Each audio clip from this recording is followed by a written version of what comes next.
And so he's there telling you this stuff and basically erasing all of the culture that made him who he is, that gave him the values that he's perverting, and it has made you and your parents who they are, and given you everything that you have and don't even know you have. Because remember, progress is invisible. Progress, it was Steven Pinker had a line, progress erases its own footsteps. And that's right. You look back and you don't know, you just think you're here. You just think you got planted here. You know, you're standing on the shoulders of giants, and you think that you can fly. And so all these people who are selling the Bernie bros, socialism, and selling these kids who are going out there and saying, oh, the gulags weren't so bad, selling the New York Times. A leftist historian came out today and said the New York Times project to claim that America was founded to defend slavery. A leftist historian came out and said, no, that's just not good history, but they won't retract it because they're so woke that they just think that the history,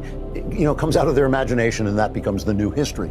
They're selling this ignorance, and it is truly undermining everything that we are. And even, I talk about this a lot and I want to talk about it more, but even the history of Christianity and what Christianity piped into the human heart and into the human mind. I'm reading a wonderful book about this now called Dominion by Tom Holland.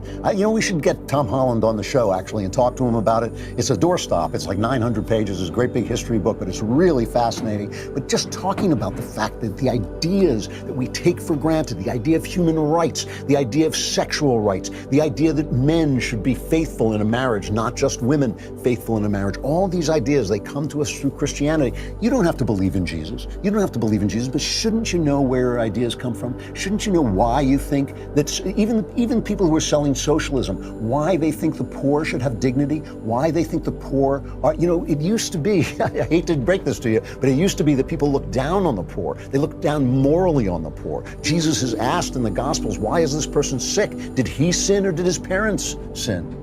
And Jesus says, nah, that's not the way it works. That's not the way it works. This idea that the least of us should have respect, that the least of us are the children of God, that does not come through the classical inheritance. That is the inheritance of Christianity. So again, I'm not preaching for you to believe, but to know, just to understand. I talk a lot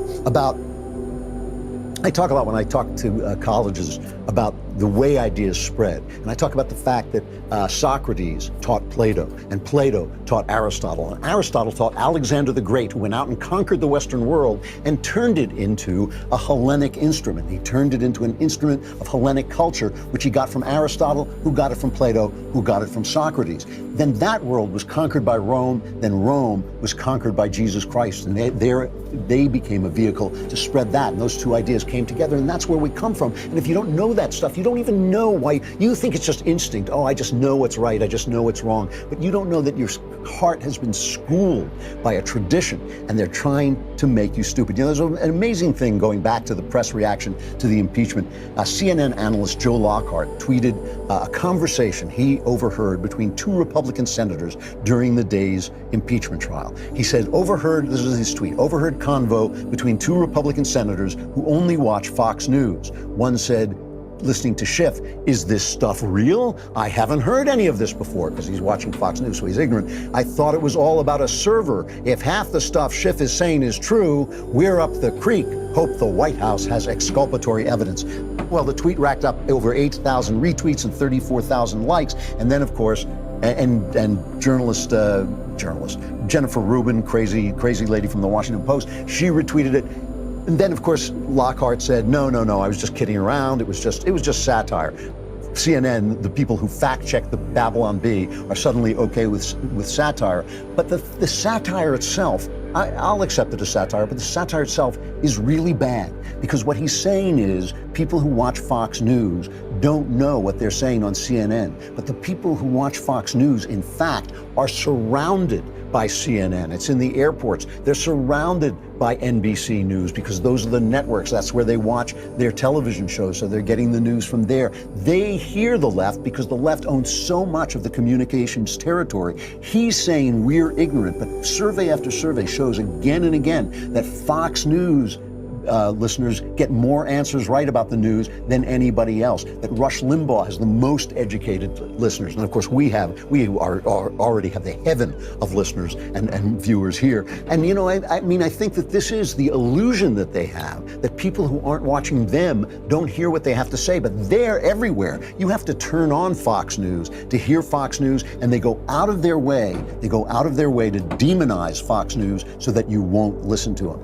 And this is the thing about Donald Trump. Donald Trump, you know, we were talking to Jenna, Donald Trump has behaved badly in the past. Donald Trump talks in a way now that can sometimes seem rude. It is rude. He can be rude. He can be say things that he shouldn't say. He does say things that he shouldn't say. Trump is in a trap that was created by this veil of ignorance. If Trump had not been as blustering and as pugilistic and as insulting as he was, he would not have won. And if he loses, he's going to lose because of those very things, because they put off women, because they put off a lot of voters. They have created a world, an empire of lies, in which only the nastiest person is willing to speak the truth, because everybody else, if you say, you know, they're only men and women, if you say a man can't be a woman, you get fired. Everybody else is afraid. So it takes a guy who's fearless, and fearless people, and this is what my novel True Crime is about, fearless people, people who are dedicated to the truth, are sometimes not the nicest people of all. This veil of ignorance has created the need for Donald Trump, and the need for Donald Trump, and what Donald Trump has to be, has created a world in which he could be voted out of office after the most successful 3 years I've ever seen a president have. But again, there's always hope, because you don't have to be ignorant. Your children don't have to be ignorant. You can change the world, starting with yourself. All right, a final reflection before we go into the Klavanless weekend, and what a Klavanless weekend it will be. Just reeling darkness, wailing, gnashing of teeth. Doubtful you will survive. But let me just reiterate this one more time, because I hear this from conservatives all the time, and it drives me a little bit bats. We're doomed. Everything is out of control. This system is bad. The colleges are bad. The TV shows are bad. The movies are bad. But I never hear people saying, you know what? I have a tool. My tool is my brain and my children and my legacy, the things that I create. I'm going to start to teach people things.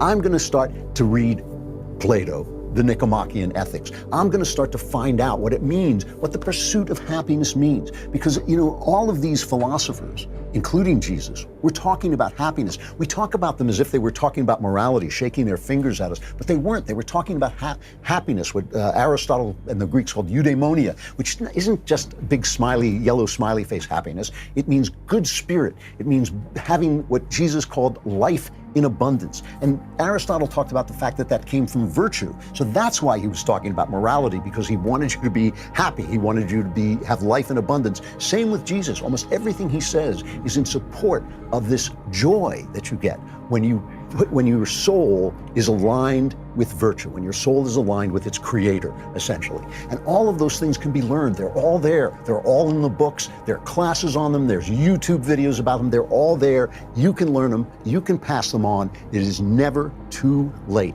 to begin the world again. It starts with you, and there's just no cause for despair as long as you have that power. I got to stop there. I got to plunge you into the Klavanless weekend, so everything I just said, negate it, because you'll never survive. But if you do survive, we will be back here Monday. I'm Andrew Klavan, and this is The Andrew Klavan Show.